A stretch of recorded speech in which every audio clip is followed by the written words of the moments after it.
નમસ્કાર દર્શક મિત્રો, DD10 ન્યૂઝમાં આપનું હાર્દિક સ્વાગત છે।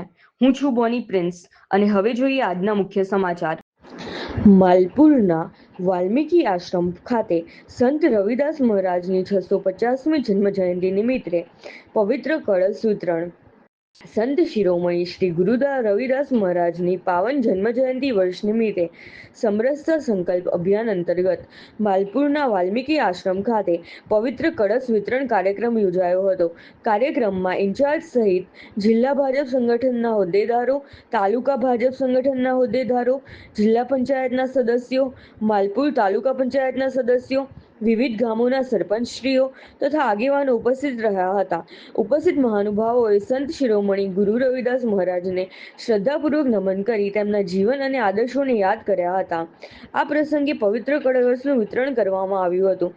કળશ દ્વારા સંત રવિદાસ મહારાજના સમરસતા, એકતા, ભાઈચારો, માનવતા અને સૌહાર્દના સંદેશને જન જન સુધી પહોંચવાનો સંકલ્પ વ્યક્ત કરવામાં આવ્યો હતો। સંત રવિદાસ મહારાજે સમાજમાંથી ભેદભાવ અને અસમાનતા દૂર કરી સમાનતા અને એકતાના માર્ગે આગળ વધવાનો સંદેશ આપ્યો હતો। કાર્યક્રમમાં ઉપસ્થિત આગેવાનો અને કાર્યકરોએ સમાજમાં પરસ્પર પ્રેમ, ભાઈચારો અને એકતાની ભાવના વધુ મજબૂત બને તે માટે સાથે મળીને કાર્ય કરવાનો સંકલ્પ લીધો હતો। સાથે જ સંત રવિદાસ મહારાજના આદર્શો અને વિચારો નવી પેઢી સુધી પહોંચે તથા સમાજમાં સમરસતા અને સૌહાર્દનું વાતાવરણ વધુ મજબૂત બને તેવી ભાવના વ્યક્ત કરવામાં આવી હતી। સમગ્ર કાર્યક્રમ દરમિયાન ભક્તિભાવ અને ઉત્સાહનો માહોલ જોવા મળ્યો હતો।